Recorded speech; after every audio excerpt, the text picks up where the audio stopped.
acompanha o programa Falando em Saúde, diretamente da cidade de Carazinho, Rio Grande do Sul, pelo Facebook Adventistas Carazinho, também pelo aplicativo Adventista Carazinho e também através da TV Web Sul.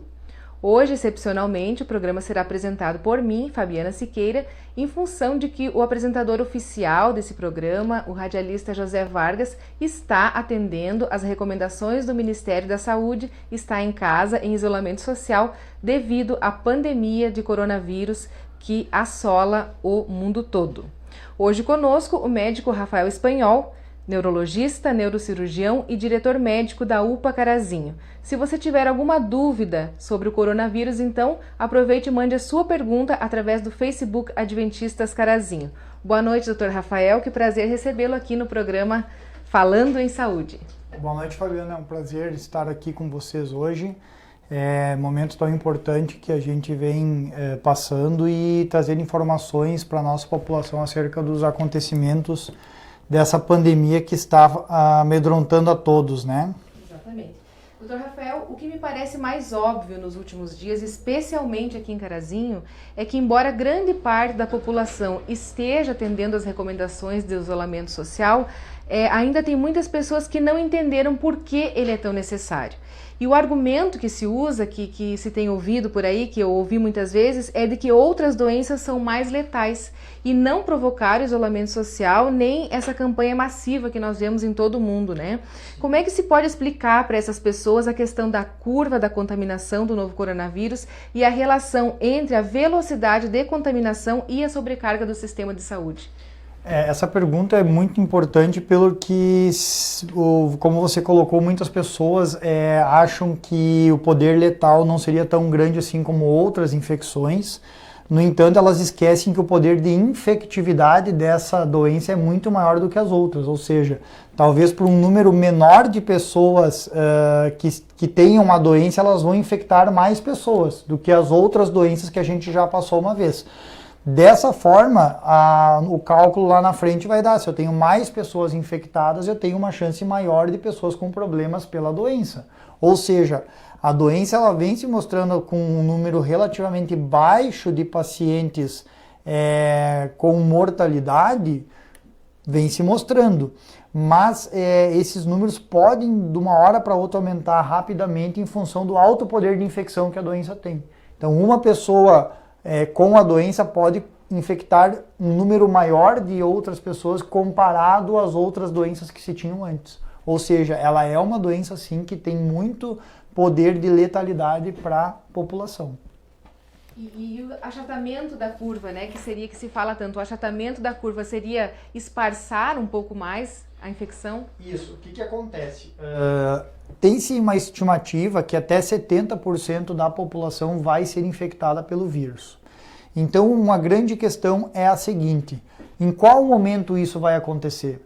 Isso vai acontecer todo mundo junto num mesmo espaço de tempo, ou a gente vai alargar esse espaço de tempo? A gente vai ter algumas pessoas agora, outras mais para frente, outras mais para frente. É sabido que o nosso sistema público de saúde, que é o sistema que rege o nosso país, que é um país que depende muito do SUS, ele não tem capacidade de absorver toda a população estando infectada ao mesmo tempo. Então, se eu tiver um grande número de pessoas infectadas ao mesmo tempo, talvez a gente não vá ter espaço suficiente, a gente não vai ter materiais suficiente, a gente não vai ter corpo humano de trabalho suficiente para atender todas essas pessoas. E aí a gente vai começar a ter um grande número de mortalidade por uma falta de capacitação do sistema como um todo para atender esses pacientes. Então, por que vem a questão do isolamento social? O isolamento social faz com que as pessoas, primeiro, achatem essa famosa achatamento da curva, porque diminui o número de infecção, e segundo, porque elas vão espaçar o número de pessoas infectadas. Então isso vai fazer com que se diminua ao longo do tempo e vai fazer com que as pessoas não entrem tanto na fase de risco de infecção. E a gente vai conseguir prestar um atendimento melhor para a nossa população. Então eu vou te dar um exemplo da nossa realidade local aqui em Carazinho. Daqui a pouco me vem 10 mil pessoas simultâneas para o hospital, como é que eu vou atender todas essas pessoas, entende? Do que me vir 100 pessoas para o hospital. Então a capacidade que a gente tem de conseguir atender, ela vai até certo ponto. Dali para frente a gente não consegue mais dar conta disso. Então a importância do isolamento social seriam duas questões: diminuir o número de infectados, porque vai diminuir, e também alargar um pouco mais esse número de infectados para não ser todos ao mesmo tempo. Então, o fato de que não há nenhum paciente, nenhum caso comprovado da Covid-19 em Carazinho, não significa que nós podemos afrouxar o isolamento social. Assim, Fabiana, o que eu sempre tenho dito? A gente está trabalhando com a informação de que não tem caso infectado em Carazinho. Mas de onde vem essa informação? Se a gente nem teste não tem. E não é Carazinho, é o Brasil. Entendeu? Então a gente oficialmente não tem casos em Carazinho. A gente tem em Passo Fundo, já tem casos oficialmente confirmados, mas a gente não tem em Carazinho, na minha humilde opinião, porque não foi feito o teste. Se a gente fizer teste, vai ter caso infectado em Carazinho, entende? Só que oficialmente a gente está dizendo o seguinte: não temos casos confirmados em Carazinho. Volto a repetir, não é um problema local de Carazinho, é um problema a nível nacional. Não se tem testes suficientes para testar toda a população. Como países de primeiro mundo, como a Alemanha, como a Coreia do Sul, que têm um aporte financeiro maior e conseguiram comprar esses testes, que também superfaturaram, tá? A gente tem que lembrar que superfaturou teste, superfaturou máscara, álcool gel, entendeu? Então, como que um governo como o nosso, que passa por dificuldades financeiras historicamente, vai se dar o luxo de pagar um super valor por um teste? E outra coisa, não adianta você ter meia dúzia de testes, testar meia dúzia de população, uma parcela da população, e não testar a grande massa, porque aí você vai ter a amostra viciada. Aí eu faço teste em algum determinado local, me vem alguns testes, a maioria negativos, eu vou dizer que eu não tenho a doença na comunidade. E daqui a pouco, em outro ponto da cidade, se eu fizer os mesmos testes, eu vou ter um maior número de pessoas. Por quê? Porque talvez a aglomeração num lugar foi maior e em outro foi menor. Então, quem defende a testagem em massa. Você testar o maior número de pessoas ao mesmo tempo. Porque aí você vai ter uma amostragem fidedigna de quantos infectados você tem. Como a gente não tem, a gente luta com as armas que nós temos, que são testar pacientes com alta suspeição, entendeu? Então, pacientes que têm alta suspeita de ter a doença do coronavírus, eles são feitos o teste para confirmar ou descartar a doença. A gente está aguardando com uma ansiedade muito grande um reforço no número de testes que estão para chegar, né? A gente tem uma expectativa que nos próximos dias o Ministério da Saúde consiga colocar para a gente esses testes disponíveis, mas hoje a gente não está testando a população. E a gente não pode categoricamente afirmar de que não tenha casos em Carazinho. Oficialmente não, mas extraoficial a gente tem casos suspeitos sim. E esses testes, então, doutor, quando eles chegarem, né, quando existe uma previsão de que em algum momento eles vão chegar, qual vai ser o critério para a utilização do teste? O critério que a gente vai ter para a utilização do teste seriam os pacientes que têm uma alta suspeição do diagnóstico, tá? Então, pacientes que tenham sintomas com alta suspeita da doença, eles vão ser testados. Na verdade, não vai mudar muito, Fabiano, o que a gente tem feito hoje, que a gente tem testado a população, os casos suspeitos, porque talvez a gente não vai conseguir chegar num número ideal de toda a população, entende? Então, a gente vai priorizar os casos com suspeição maior. Se daqui a pouco o número de testes aumentar bastante, a disponibilidade aumentar muito, aí a gente vai sim começar a testar a população, grupo de risco, população que trabalha com a área da saúde e por conseguinte vai aumentando esses testes e vai estendendo a população. Mas num primeiro momento sim vão ser os casos que têm a maior probabilidade de estar desenvolvendo a doença. Tá bom. Nós temos aí muitas pessoas assistindo, né, nos acompanhando, os amigos, o Dilson Martinho Moura mandou um boa noite aí para todos que estão assistindo. Também a Ana Laura está conosco, a Grace, Marlene, Paulo Fontes. Tem aí bastante gente acompanhando. Se você tiver alguma dúvida, nos envie a sua dúvida para nós estarmos colocando aqui para o Dr. Rafael Espanhol. Doutor, nós sabemos que aqui na cidade nós temos 2 tendas para a triagem dos pacientes. Uma que fica em frente à UPA e uma que fica em frente ao Hospital de Caridade. No caso de uma pessoa suspeitar que está infectada pelo coronavírus, qual deve ser o procedimento?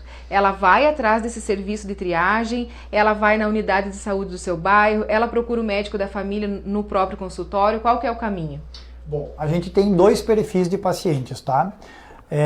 O primeiro perfil seriam os pacientes que têm um quadro, vamos partir do princípio, são pacientes com quadro gripal, tá? Então a gente começa pacientes com quadro gripal. O que é quadro gripal? Especifica um pouco mais, é importante, às vezes as pessoas não têm muita noção. Seria aquela questão de tosse, dores pelo corpo, dor de garganta, uma febre baixa, tá? Uma indisposição. Então pacientes que tenham sintomas gripais, que não sejam tão importantes, que sejam mais brandos, então uma tosse mais leve, uma febre baixa, uma dor no corpo, uma dor de garganta, esses pacientes não devem procurar as unidades de urgência e emergência, que seriam a UPA e o HCC. Esses pacientes devem procurar o seu médico de confiança ou a unidade básica de saúde, os postos de saúde. Por quê? Porque eles vão ser atendidos, eles vão ser medicados, e eles vão ser orientados a ficar em isolamento. Agora, o outro lado da moeda seriam pacientes com tosse importante, febre alta, dores pelo corpo, cansaço, fadiga e principalmente falta de ar. Esses pacientes eles devem procurar aí sim a unidade de urgência e emergência, que seriam 2 hoje no município de Carazinho. Seriam a UPA e o HCC, o nosso hospital. Então esses pacientes com sintomas maiores, eles devem procurar as unidades de emergência e emergência. Pacientes com sintomas menores devem procurar a unidade básica de saúde ou consultar com o seu médico no consultório. Até porque a época ela não é favorável, né? Especialmente aqui na nossa região, em questão do tempo seco, né? Tá muito seco o tempo, não tem chuva, o pessoal tá colhendo por aí, levanta poeira, então assim, muitas pessoas apresentam sintomas alérgicos, né? E aí fica essa dificuldade de diferenciar muitas vezes, né? A tosse, o espirro, a coceira na garganta, a pessoa já se apavora e corre, né, para o sistema de saúde e muitas vezes não é necessário, né? Então a febre, o cansaço, né, aquela falta de ar que a pessoa não tinha sentido em nenhum momento são assim mais determinantes então para procurar o sistema de saúde, né? Sim. O que a gente tem que pensar?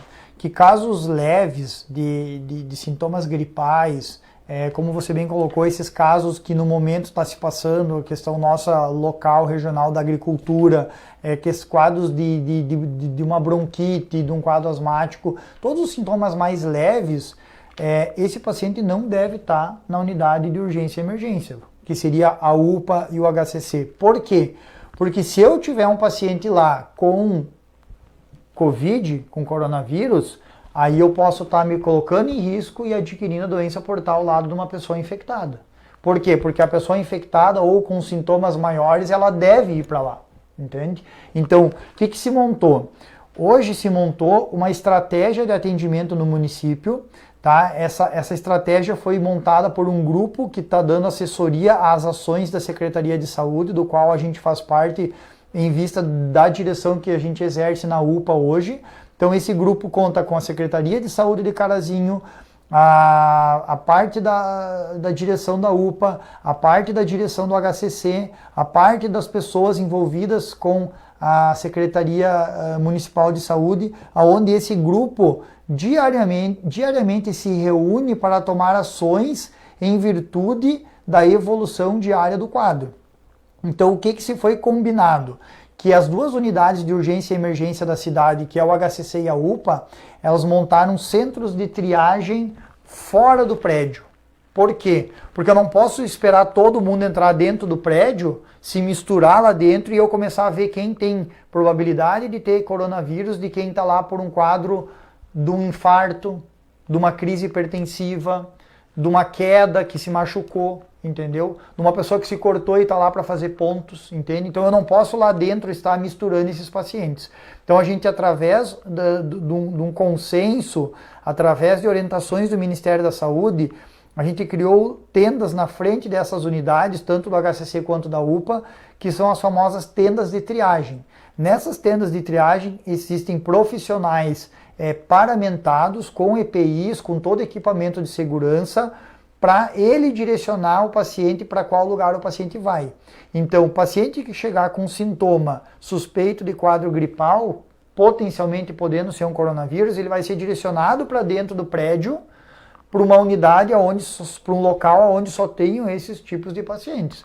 Pacientes que não têm sintomas compatíveis com provável coronavírus, eles são direcionados para uma outra unidade dentro do prédio, para não se misturar esses pacientes. E aí eles receberem o atendimento de urgência e emergência. Então, volto a repetir, pacientes com sintomas brandos, eles devem procurar a unidade de saúde, e vou até dizer mais, as próprias unidades de saúde, elas estão reguladas, ou elas estão moldadas para também não ocorrer essa mistura desses pacientes lá na unidade de saúde, entende? Para lá na unidade eu estou com sintoma brando de gripe, eu vou para um local.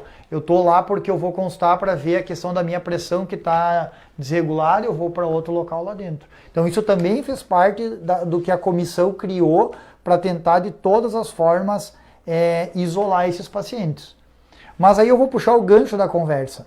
Se esses pacientes, nós estamos fazendo toda essa dinâmica, nós estamos criando toda essa estrutura para a gente tentar com que esses pacientes não se misturem, a população tem que fazer a parte dela, Fabiana. A população tem que ficar em casa, a população tem que ficar isolada. Não adianta nós, como gestores da saúde, criarmos toda uma estrutura para as pessoas não, entre aspas, se misturar lá dentro da UPA ou do hospital ou no próprio posto de saúde, e na rua, na esquina de casa, as pessoas estão se misturando.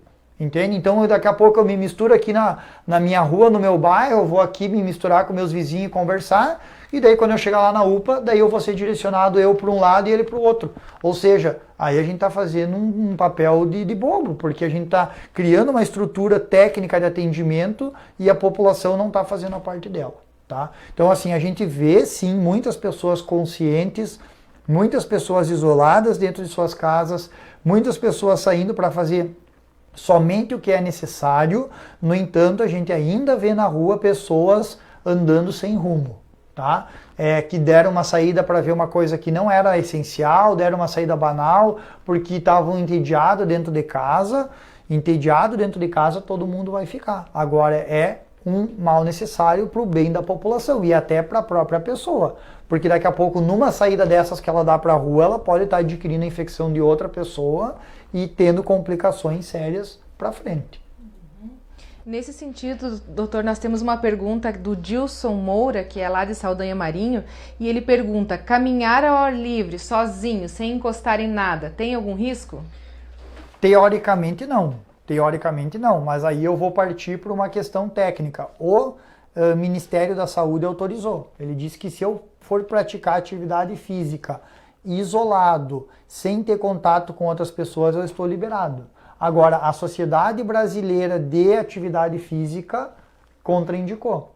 Tá? A Sociedade Brasileira de Atividade Física disse que é importante fazer atividade física, que não se discute isso, mas que talvez nesse momento não seja o mais importante. E eu vou pela questão da sociedade brasileira. Eu acho o seguinte, eu tenho várias formas de fazer uma atividade física. Eu posso fazer uma caminhada dentro do meu terreno, entendeu? No pátio da minha casa, lá no meu prédio tinha um vizinho fazendo na escadaria, entende? Na garagem dos carros. Então eu posso, dentro da minha casa, eu vejo assim vários educadores físicos aqui da nossa cidade postando em redes sociais exercícios que eu posso fazer em casa, no meu sofá, na sacada do meu prédio, com cadeira, com mesa, entendeu? Então assim, eu acho que a gente está num momento, Fabiana, que a gente tem que botar uma balança, a gente vê o que pesa mais, entendeu? Então daqui a pouco eu vou me restringir, eu vou fazer 2 vezes por semana uma caminhada, antes eu fazia todo dia, mas eu vou fazer 2 vezes por semana para manter minha atividade física,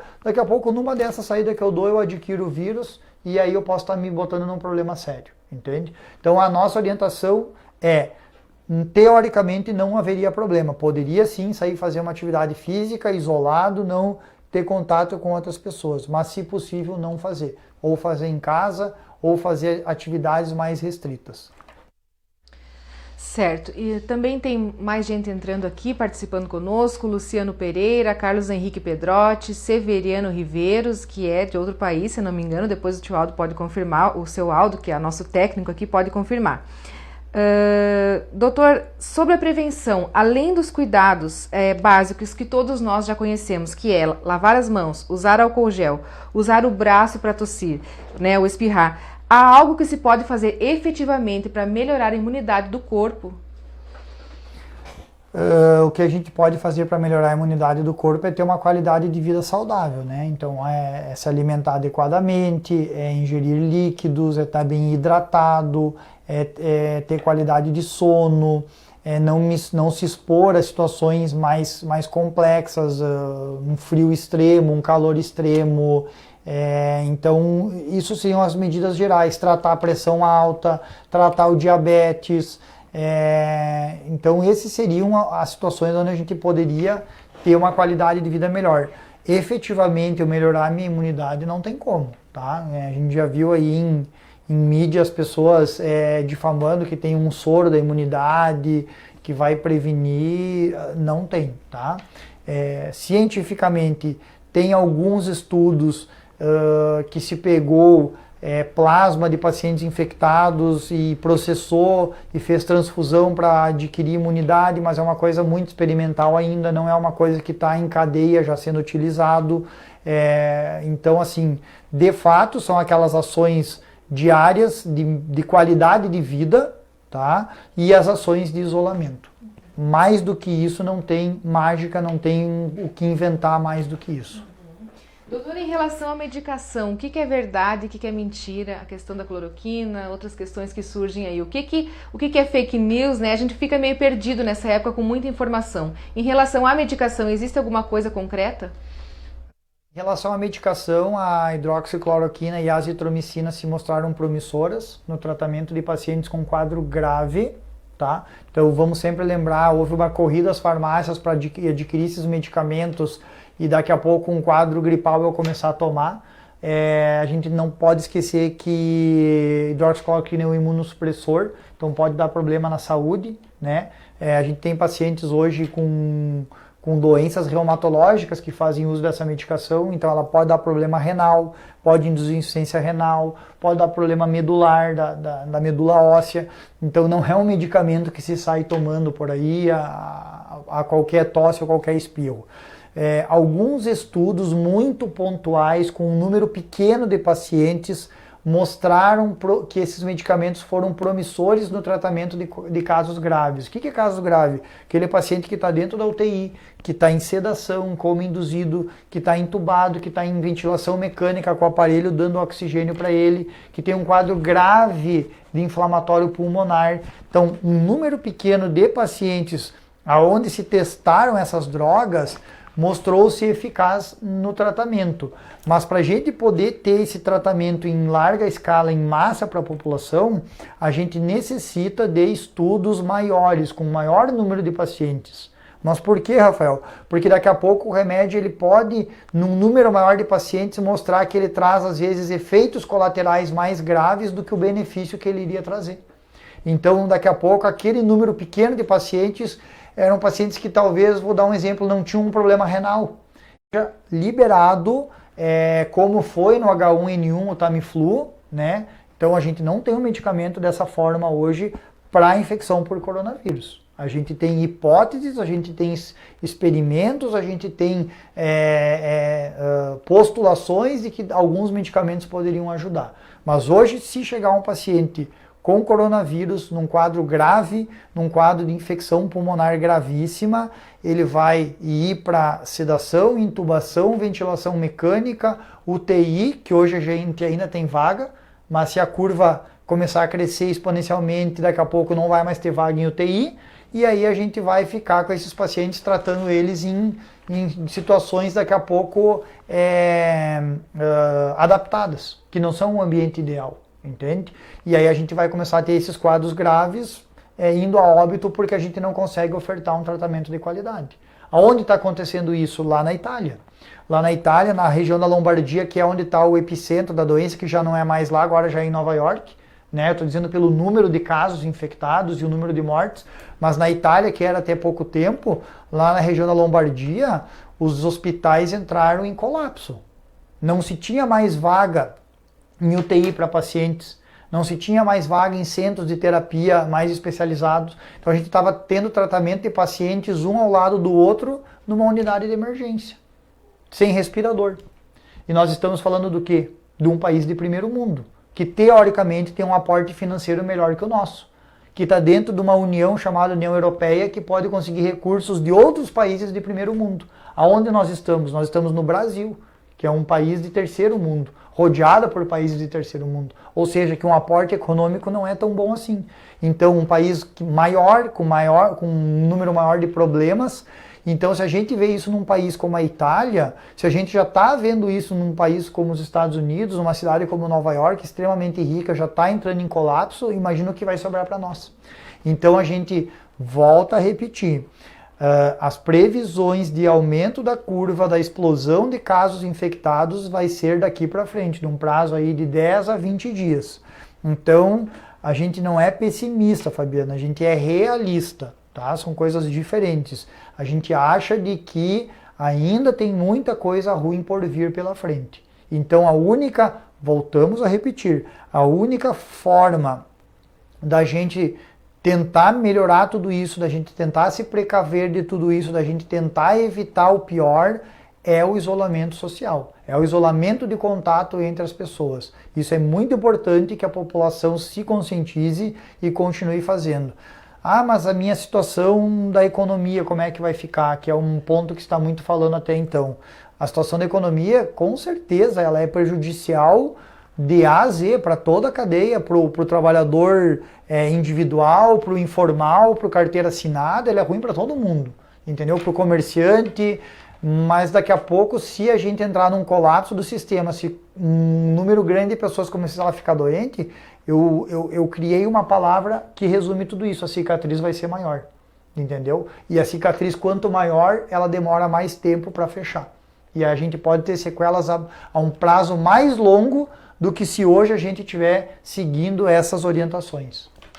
É muito grave, é muito importante isso que o doutor está falando, e é muito importante que nós lembremos que nos locais onde existe teste e que o paciente falece em função da Covid-19, o familiar que levou ele até o hospital não retorna a vê-lo, senão num caixão ou em alguns lugares até mesmo recebe ali o familiar, somente as cinzas desse familiar dentro de um invólucro. Então isso é muito triste, né? Você deixar o seu familiar no hospital e não retornar a vê-lo. Então o alerta é grave, realmente é necessário o isolamento social, independente, né, de que lado esteja. Muitas pessoas discutem a política partidária tomando conta, muita gente se aproveitando, mas o alerta técnico, o alerta do médico é muito importante. Doutor, ainda dentro dessa questão da imunidade, do reforço à imunidade, temos uma pergunta da Raquel Lima. Ela gostaria de saber se a essência de própolis ajuda na imunidade. Eu vou puxar para aquela conversa que a gente teve agora há pouco, né? Não é comprovado cientificamente de que ajuda na imunidade, né? Então, experimentalmente daqui a pouco pode ser que sim, mas evidência científica de que ajuda a imunidade, de que vai me prevenir de eu pegar uma infecção, infelizmente não tem, tá? Então segue aquela regra de qualidade de vida, né? A minha imunidade ela está diretamente relacionada à minha qualidade de vida. Então, por que o grupo de risco entra idosos? Por que o grupo de risco entra hipertensão, diabetes e doenças crônicas? Porque essas doenças vão ao contrário da qualidade de vida, elas não me dão uma qualidade de vida. Então eu entro no grupo de risco porque a minha imunidade acaba diminuindo, entende? Então, até o presente momento, cientificamente, somente qualidade de vida, controle de doenças crônicas é o que façam eu ter uma imunidade melhor. Muito bem, doutor. Quanto à saúde mental, né? Estamos falando aí da saúde física, da imunidade, de toda essa questão relacionada ao corpo, mas e a saúde mental? Como cuidar da saúde mental nesses dias, né, em que todos estão aí sendo bombardeados por informações, muitas vezes informações conflitantes, em que há dias de isolamento, de ficar em casa, mudar a rotina, o medo de contrair a forma grave da doença. Como lidar com tudo isso? Essa tua pergunta, Fabiana, eu vou poder falar até com mais propriedade sobre ela devido à minha especialidade, né? Como eu sou neurocirurgião, neurologista, então a gente acaba atuando muito nessa parte psíquica também, né? E o que a gente tem percebido no contato com os pacientes, na procura que se tem, né, no consultório ou nos nossos locais de atendimento, já começou sim a impactar muito a questão da mentalidade sobre tudo isso, tá? A gente hoje já tem pessoas abaladas psicologicamente, a gente já tem pessoas hoje com um certo pavor do que está por vir, seja pela doença, seja pelo desfecho econômico do país, seja pela questão social, seja pela necessidade do isolamento, né? Então, historicamente, a gente tem até programa de televisão que testa a sanidade mental isolando as pessoas, né? Então, por quê? Porque isso se mostra uma situação de desafio para a mente humana. Eu ficar isolado, eu ficar restrito, eu não ter o contato daqui a pouco dos meus familiares, né? A gente vê relatos de crianças que pedem pelos avós, de toda uma cadeia de envolvimento familiar, né, do medo que isso está gerando nas pessoas. Então isso sim é um fato real, isso é um fato que já está acontecendo no nosso dia a dia. A gente tem sim recebido relatos de pacientes ou de pessoas com sérios problemas na questão psicológica devido a todo esse fato. O que a gente tem que fazer para tentar burlar isso, para tentar minimizar isso? Nós estamos numa década onde as redes sociais estão aí, onde o FaceTime ou a conversa por visualização direta está aí. Então a gente tem que usar essas ferramentas para tentar diminuir essa ansiedade, esse pavor que vem batendo, e tentar melhorar a comunicação, porque diferente disso, Fabiana, não tem como a gente fugir dessa questão do isolamento. Agora entrou esse decreto estadual mais 15 dias, que eu acho perfeitamente que ele vai ser prorrogado para mais 15, eu penso que no mínimo vai ser 30 dias até início de maio. Eu acho que os governos só estão fazendo isso de uma forma para não desesperar tanto a população, dando em partes esses decretos, mas eu acho que a teórica vai continuar isso tudo. Então o que eu tenho dito para os nossos pacientes, para os nossos amigos e pessoas que contactam com a gente, que tem que se preparar para um tempo maior de isolamento, que tem que se preparar para um tempo maior de restrições, de abdicar das coisas, e isso assim, aproveitando, vamos trazer o lado bom da moeda, a gente não pode levar só para o lado ruim. O lado bom da moeda é que isso está fazendo muitas pessoas olharem a vida de uma forma diferente, e isso talvez estava faltando muito para a população.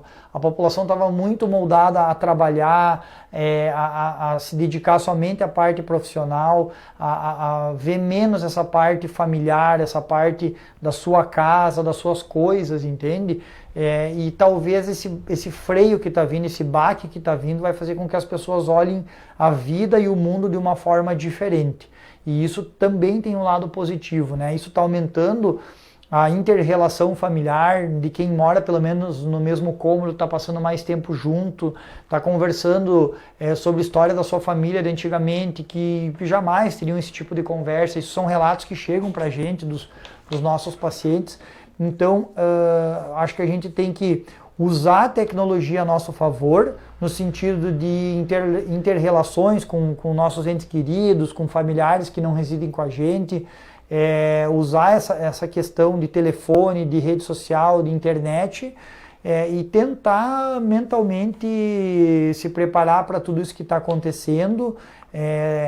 Daqui a pouco a telemedicina está chegando aí, tá? É uma coisa que o Conselho Federal de Medicina vinha discutindo há muito tempo, a telemedicina, que é a consulta por meios eletrônicos. Então daqui a pouco você não vai estar fisicamente na frente do teu médico. Claro que é super importante, nunca se vai perder a questão de você encostar no paciente, de você examinar o paciente, mas daqui a pouco aquele teu paciente que já é teu paciente de longa data, que vocês já se conhecem, que vocês já têm até uma liberdade de daqui a pouco numa conversa o teu médico te ajudar, o Conselho Federal de Medicina está olhando com outros olhos nessa situação. E daqui a pouco já teve até uma regulamentação liberando a telemedicina que não era liberada. Deixou bem claro que vai ser na fase do surto do coronavírus, que depois vai ser reavaliado. Mas então daqui a pouco tudo isso vai trazer benefício, entende? Daqui a pouco a telemedicina vai chegar para ajudar mais as pessoas, que daqui a pouco tem pessoas que têm dificuldade em sair de casa e ir no médico, elas vão poder utilizar esse sistema para fazer a sua consulta, mas vai ser um período de provação mental para todos, sim, com certeza. Importante não descontinuar o uso de medicamentos, né, doutor? Quem faz uso de medicamento controlado, já ir para ansiedade, para algum transtorno, né, as farmácias estão flexibilizando até a questão da receita, de poder encaminhar através da teleentrega, que antes não podia, né? Então que procure assim uma forma de continuar tomando seu medicamento de forma correta, né? Senão pode piorar. Sim. Foram feitas algumas atitudes, por exemplo, a receita controlada, que ela tinha um prazo de validade, agora esse prazo já foi estendido, né? Cerca de 1 a 2 meses a mais, para o paciente com aquela receita conseguir retirar de novo o seu medicamento. Então isso tudo vai ter que ser revisto, tá? Essas regras de funcionamento, de atendimento, de consulta, de liberação de medicação, isso tudo vai ser revisto daqui para frente, mas de forma alguma o paciente não pode parar com o seu medicamento de uso contínuo. Seja ele controlado ou não, seja um remédio para depressão, seja um remédio para ansiedade, seja um remédio para pressão alta, para diabetes, não pode de forma alguma parar por conta própria a medicação. Por quê? Porque pode daí ter outros problemas de saúde que a gente não está contando com isso e que vai acabar tendo que ir para dentro do hospital, que vai ter pacientes com essa infecção e aí a coisa se tornar muito grave. Então, suspensão de tratamento somente com orientação médica. Certo, então, muito obrigada, Dr. Rafael Espanhol, pelos esclarecimentos. É muito importante nesse momento que se busque informação correta e informação técnica. Só a informação técnica, nesse momento que nós estamos passando, é informação confiável. Fica aqui também o nosso agradecimento especial a todos os profissionais da saúde que têm sido incansáveis à frente dessa batalha contra o coronavírus e também a todos os trabalhadores essenciais que não podem parar. Você pode rever o programa de hoje no YouTube Adventistas Carazinho, que logo em seguida estará disponível. Nós agradecemos então a presença, aqueles todos que estiveram presentes conosco aqui virtualmente, e até a próxima oportunidade e saúde para todos nós. Boa noite.